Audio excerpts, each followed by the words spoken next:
Hey guys, it's Brandon Lewis here with a fireside chat so that you and I can comfortably and snugly get through the 10-con Big 7, which are the 7 biggest news stories that you'll never hear from your corporately funded Democrat mainstream media in Tennessee, which consists of almost every other publication except for ours. We have got headlines. Tennessee gun reform group supported by some Republicans, questioned by others. Shelby County Legislator warns answers from rogue official who released accused murderer without bond. And we're going to go to Biden's open border policies leading to increased Tennessee crime. Can you believe it? I'm sure that our GOP establishment is working hard to prevent this. Tennessee state officials sued over unduly burdensome candidate requirements. Tennessee Democrats push back on educational policy research that finds no connection, none at all, between increased public school spending and school performance. We're going to dig into Metro Nashville's board votes to shut down one of its highest performing elementary schools. I wonder why. Chattanooga Trucking Company fined $700,000 for actually checking green cards. Can you believe it? And much more. Brandon Lewis here with your 10-con Big 7. I hope you are having a fantastic build-up to the holiday season where we celebrate the birth of Jesus Christ. It is not the holiday season. We all know that this is Christmas, and it is in the air.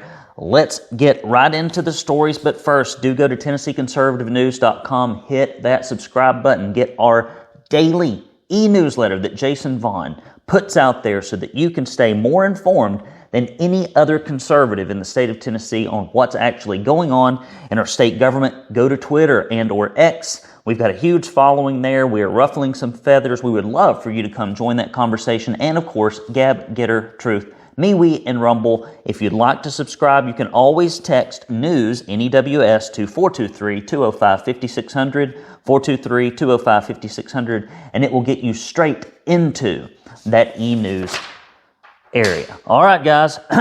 First story. Can you believe it? Tennessee gun reform group, supported by some Republicans, questioned by others. A legislative action group known as Voices for a Safer Tennessee cropped up in the wake of the Covenant school shooting in Nashville earlier this year. At this point, Voices for Safer Tennessee has garnered support from over 20,000 people across the state. Amy Grant, Vince Gill, and former U.S. Senator Bill Frist, real conservative fellow there, are some of the names listed. The organization claims to advocate for 3 main things: temporary transfer laws, secure storage in vehicles, and consistent background checks. The group was quite active during Tennessee's extraordinary legislative session on public safety back in August, showing up at the Capitol and conducting gatherings in Nashville communities. The organization has remained active since the state special session, visiting areas like Chattanooga to, quote, promote gun safety. Even though the group claims to promote nonpartisan efforts to make Tennessee safer through gun safety legislation, some feel this group is simply a way to get conservative voters on board with gun control, which is what I think. Mark Alexander likens the group to a Trojan horse. Quote, gun reform is a leftist euphemism for gun control, which is and always has been a euphemism for gun confiscation. And that is our friend at the Patriot Post. Alexander brings up an important question. Would any of the gun reform laws proposed by Voices for a Safer Tennessee actually have prevented the tragic events at Covenant School? The answer is no. In most cases where innocent people are murdered, the Covenant School shooting did not occur because laws were not being followed.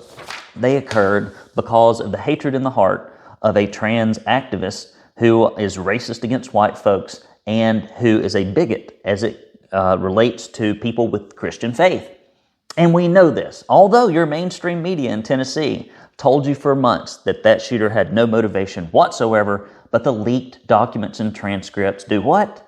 As so often is the case, proves otherwise. Let's get on to the next story. Shelby County Legislator wants answers from rogue official who released an accused murderer without bond. Imagine that happening in the buttoned-up, safe, clean city of Memphis. Let's get into it. State Senator Brent Taylor is looking for answers from a Shelby County judge who allowed a 18-year-old who was charged with first-degree murder to be released from jail without bond.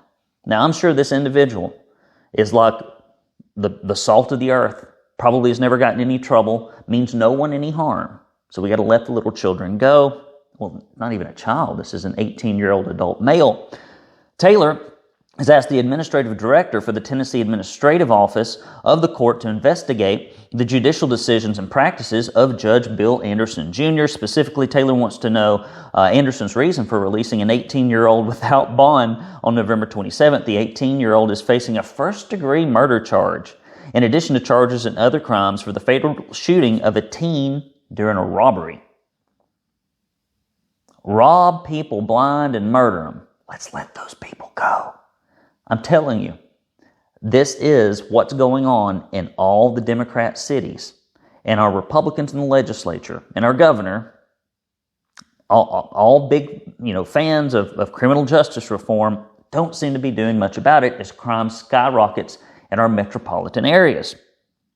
Taylor referred to White's release as disturbing and stated that Anderson's decision placed those Taylor represents in risk of further danger. Taylor also accused Anderson of corrupting other judges' bail decisions, proven, he says, by the, quote, continued setting of low bail amounts. You know what's expensive in life? Human life. Very expensive, very valuable, very rare. When someone takes a life, when someone robs someone, assaults someone, the bail should be exorbitantly high. If we do not penalize bad behavior in our culture, but rather reward it, you get more of it. Taylor says, quote, our criminal justice system under District Attorney and Judge Anderson chose to coddle criminals under so-called restorative justice, which is just another way of normalizing crime. That's what restorative justice is. Let's normalize crime so that law-abiding, tax-paying citizens who do what's right for their fellow man get screwed, while the criminals get to repeat the behavior again and again. I've tried to understand it from Judge Anderson's point of view, but quite frankly, I can't get my head that far up my ass. Said the representative. Good for you.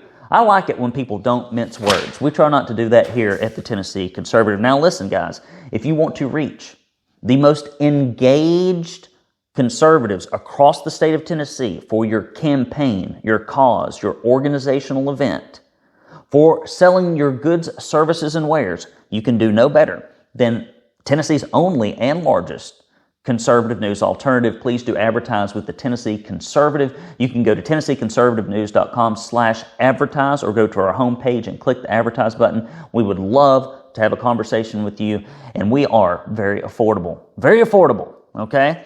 So guys, go ahead and give us your ad dollars. It's better than sending it to Mark Zuckerberg on Facebook or Google, where they absolutely hate your way of life. Support conservative journalism if you want it to be around.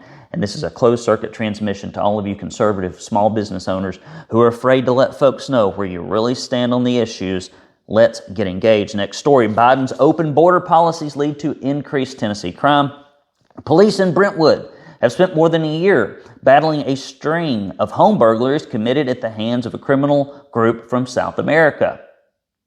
According to the Assistant Police Chief Jim Colvin, the individuals are, quote, part of a group that comes to this country specifically to commit crimes in areas where there are large homes. No. People who have a habit of making their first act in a country to break the laws surely wouldn't come here to break more laws, would they? Or would they?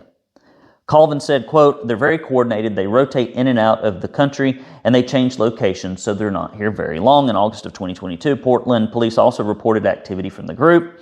Last week, Brentwood police released a statement announcing the group had returned and was targeting homes in more affluent neighborhoods.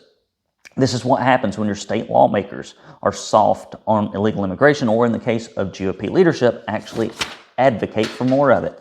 Like William Lambert, who wants to make sure that illegal aliens are police officers, non-citizens, right? This is somebody in the tippy top of leadership in the state of Tennessee. People like Dale Carr, who want to see in the state of Tennessee a Republican the E-Verify and illegal immigration standards to be weakened, like the GOP leadership that votes to make sure that illegal immigrants are funded in our education system to the tune of $557 million at your expense each year. This is your Republican leadership in the state of Tennessee. Fact check me. Next story, Tennessee state officials sued over unduly burdensome candidate requirements. Quote, with an election year fast approaching, the Libertarian Party of Tennessee has filed a lawsuit citing unduly burdensome requirements placed on any candidate not running as a Republican, Democrat, or Independent. If you want to hear about something that's unduly burdensome, try to qualify as a Republican in the state of Tennessee running against a rhino incumbent and get a clear answer on whether or not you're bona fide, and to get it in writing and to get it quickly so that GOP primary voters, instead of being locked in with these rhinos, actually have conservative alternatives. Scott Golden and the SEC and the TNGOP probably make getting on the ticket on the Republican side look like a cakewalk, or not like a burdensome thing, and the state probably makes it look like a cakewalk. This is something I hope that gets reformed in the Republican Party in this upcoming primary season. Quote, Libertarian Party leaders claim that the laws in Tennessee make it virtually impossible to run as a third-party candidate. The lawsuit is filed against the Tennessee Secretary of State Trey Hargett and Tennessee Election Coordinator Mark Goins. Good for them. Any candidate running for statewide election under the three main party affiliations is required to present 25 registered voters and signatures 90 days before the election in order to appear on the ballot. 25 people. Sign a petition, you can be on the ballot, right? However, candidates wishing to run under a minority party affiliation is required to amass a registered voter's signatures in the amount of 2.5% of votes cast in the previous gubernatorial election. They're not trying to limit free speech, are they? They're not trying to prop up the establishment, are they? Surely Trey Hargett and Mark Goins and others that are in power wouldn't make it harder for you to have an alternative. To put this requirement into perspective, over 1.76 million people cast their votes in 2022, with Governor Lee securing the win. Crunch the numbers, and that means any person wishing to run as a minor party candidate must first collect over 44,000 signatures. So let me get this straight. You're a Democrat or a Republican, or as I like to say in Tennessee, a Southern Democrat. And we don't really have Republicans in leadership, at least. We have some really good conservatives in the state house and the state senate. They're in a minority, but we primarily have Democrats and Southern Democrats. That's who runs the state. And you just have to get 25, right? 25 signatures. You could do that in an hour, probably walking in a neighborhood. But you got to get 44,000 if you're trying to run as a candidate outside with some other affiliation or party. Oftentimes, the third party or minor affiliate candidates will appear on the ballot as an independent because the requirements are exceedingly not achievable. But most candidates would prefer to run along their own party lines. The Libertarian Party of Tennessee hopes to win the lawsuit in order to make themselves and others more equal when it comes to competing with the major parties. James C. Linger asserts that, quote, it's hard to justify laws that give voters less information about candidates. If the party is successful in leveling the playing field, Tennessee voters may gain a better understanding in their choices. I hope so. Tennessee Democrats push back on educational policy study that basically says you can dump as much money into these failed government schools as you want to, but it doesn't seem to make any practical difference. Something we've known for a long time. Those who have eyes to see and ears to hear and a little bit of gray matter, they already get this. But the Dems are always slow to come around, primarily because they don't want to. They don't want the benefit of the taxpayer, the parent, or the student. They want the benefit of the broken indoctrination center that is a government job factory. Opponents of Governor Lee's school voucher plans said ESAs will undercut public education funding in the state, and in my opinion, as well it should. If a function of government is not performing, we don't need to keep the funding the same. We need to reduce it because it's non-functioning, and we need to give people that are trapped in that system a way out. School choice advocates say the ESA program is funded separately from public education, and public education funding isn't set to decrease, so public schools won't be receiving less funding. I think they should. Corey DeAngelis, PhD, wrote a policy paper along with the Political Economy Research Institute at Middle Tennessee State University, stating no connection has been shown between increased public school spending and school performance. I can't believe they've let Corey keep his job. Corey DeAngelis, closed circuit transmission. Contact me if somebody knows Corey. This is amazing that somebody has the guts, the academic guts, the old school, let's actually look at the data guts to publish something like this. This can't be good for your academic career. It takes a lot of courage. Corey, I'd love to talk to you. DeAngelis wrote, quote, the scientific evidence suggests that increasing access to public charter schools and private school programs would provide substantial economic benefits associated with improvements in an educational achievement and attainment. For example, doubling the number of students in public charter schools in the state is expected to produce an additional $1.2 billion in economic benefits associated with higher lifetime earnings.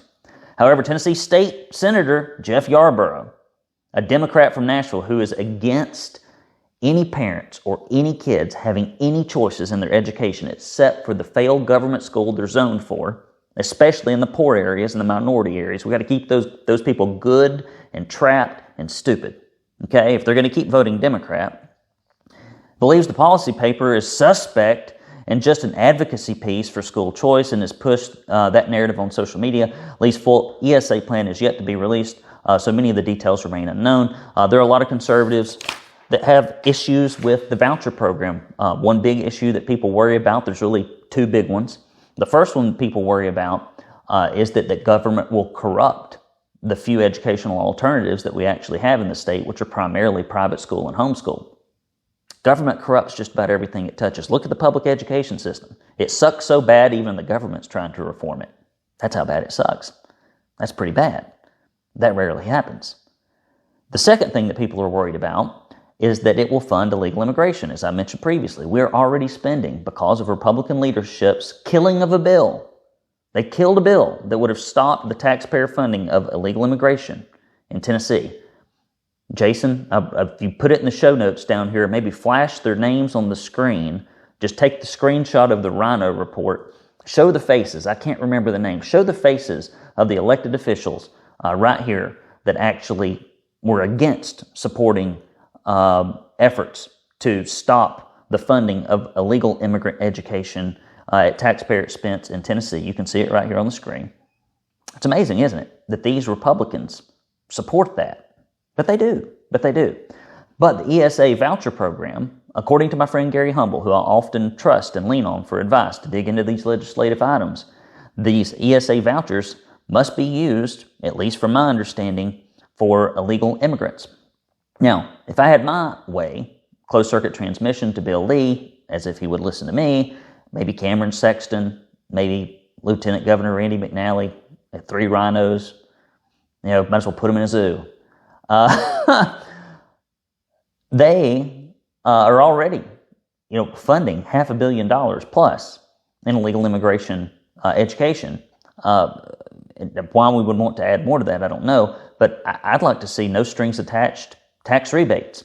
If you've got a kid in public school, you don't get one. But if you take your kid out of public school, and if you, like Brandon Lewis, who have paid in to the tax system for 20 plus years, business tax, my home tax, my commercial building tax, my sales tax, all the taxes, but you can't participate in the educational system, about 50% of your tax dollars go to it, right? The broken, failed education system can't even teach kids to read and write at grade level. It's only about 33%. You should just give people their money back. Say, listen, here's $7,000 to offset the taxes that you've paid. We're sorry. You can't screw it up any worse than we are. Go do the best you think for your kids. That's how it should go. Guys, listen, we're in the middle of our annual fund drive. We only do this once a year. We have gotten up to about 6% of our donors giving. But 94% of you should be ashamed. You really should. If you consume our content and you do not make donations, and if you make little bitty, itty bitty, tiny donations, when you could do more, or if you have failed to make a monthly contribution, what is keeping you from getting in the game? Conservative Christians who sit on the sideline financially are the chief cause of no conservative news outlets being out there reporting. And the reason that conservative news outlets like ours are underfunded. So we need to find a way to stop that and turn it around, and that starts with your donation. Guys, if you give any amount to the Tennessee Conservative, go to TennesseeConservativeNews.com/support. We will send you this. Stop Feeding the Rhinos bumper sticker. That's backwards. Maybe Jason can turn that around. We'll send you this Don't California My Tennessee bumper sticker. And we will also send you this directory of your state lawmakers, which has contact info for folks that are in the House and the Senate, so you can tell them as a conservative you're watching and that you want them to support conservative policies. If you give $50 or more, or if you give a recurring donation of $10 or more, we will send you this proud Tennessee Conservative koozie, and we will send you this proud Tennessee Conservative tumbler as our way of saying thanks. We've gotten lots of folks who have recently given, and they said, don't send me the stuff. I got plenty of stuff, and we appreciate you, but we do like to thank our donors. I would like to thank a gentleman named Norman. Thank you. You know who you are. I appreciate you being one of our biggest supporters and really helping us in this annual fund campaign. We couldn't do it without folks like you. You know who you are. And many, many others who are monthly sustaining supporters. Or you can mail your checks to P.O. Box 625, Signal Mountain, Tennessee 37377. That's P.O. Box 625, Signal Mountain, Tennessee 37377. Let's move on to the stories. Metro Nashville Board votes to shut down one of its highest performing elementary schools. Does not surprise me. Is there someone achieving learning to read here? Let's shut that stuff down. Last Tuesday, the Metro Nashville Public School Board voted 8-1 in favor of shutting down one of their highest performing elementary schools, Rocket Ship Nashville Northeast Elementary School. This is despite the fact that the district's own charter school review team recommended that the board members grant Rocket Ship's request for a charter agreement. Board members in favor of shutting the school down compared Rocket Ship and other schools located in wealthier parts of the Nashville area, saying that Rocket Ship has not proven itself to do a better job than the district's public schools. Erin O'Hara Block is the only member who voted against shutting the school down, partially attributing her decision to having visited the school personally. Block said, quote, I saw high-quality instruction going on in the classrooms. According to the most recent academic performance data in Tennessee, Rocket Ship outperformed every other elementary school in its area in math and English. Only one other elementary school scored higher proficiency rates in science. Let me read that again. Democrats, what did they do? According to the most recent academic performance data in Tennessee, Rocket Ship outperformed every other elementary school in its area in math and English. This is pure evil. How do you justify this? Rocket Ship has also scored in the highest or second highest category for student growth every year since it opened. Of course, people are fleeing these academic hellscapes that we call public education. Yet the Metro School Board decided not to renew the school's 10-year charter agreement to continue operating. Do you know how disruptive it is to the lives of people who put their heart and soul into a specific school that's actually performing, and the connections that happen, the memories that are made? Here we got something good going, got to destroy it. Under state law, Rocket Ship can still make an appeal to the Tennessee Public Charter School Commission. Rocket Ship Executive Director Will Hill said, quote, this reckless decision will not have any immediate impact on our school. We have a strong case for a successful appeal, and I hope he does. Closed circuit transmission, Will Hill, contact me. I'd love to do an interview with you. Maybe we're too controversial over here for you to reach out, but if not, we'll be here. Guys, I got to move along. I got to go pick up the kid from school. Last story, Chattanooga Trucking Company fined $700,000 for green card checks. Chattanooga's Covenant Transport and Transport Management Services. They're the company that you see often on the back of their trucks because it's a faith-based organization and they have Christian values, which we know are evil, that support a pro-life view. Okay, why would they not be targeted for having the gall to say that little babies' lives matter and to put that on the back of their 18-wheelers? Have been fined $700,000, and if anybody from Covenant wants to talk to me, I'll talk to you as well, by the U.S. Department of Justice for, quote, discriminating against immigrants by asking for green cards. Between January 2020 and August 2022, the companies were found to have routinely asked non-U.S. citizens to show their permanent resident cards and non-U.S. residents to show immigration documents. Federal law allows the workers to choose which valid identification to use, regardless of citizenship status, immigration status, or national origin. The law also prevents employers from requiring specific or unnecessary documents because of a worker's citizenship status, immigration status, or national origin. And this is to get more people from other countries that don't share our values to come in here and take jobs, and to do it cheaper so that corporations can skirt the laws. That's what this is all about. The employees can choose from a state ID, driver's license, or unrestricted Social Security card. Assistant Attorney General Kristen Clark of the Justice Department Civil Rights Division said, quote, employers cannot discriminate against non-U.S. citizens by demanding specific or unnecessary documents for them to prove the permission to work. Our government has no interest in stopping rampant illegal immigration at the state or the local level or at the federal level. They have every reason to want to promote more of it because that's where the money comes from. Former congressional candidate and political commentator Robbie Starbuck, however, questioned the DOJ's decision and pointed out that former U.S. Secretary of Housing and Urban Development Ben Carson is a board member at Covenant. Did not know that. Starbuck questioned whether the, quote, attack was politically motivated. Of course it is, Robbie. Of course it is. Starbuck wrote, quote, I found another thing interesting as an angle to the story.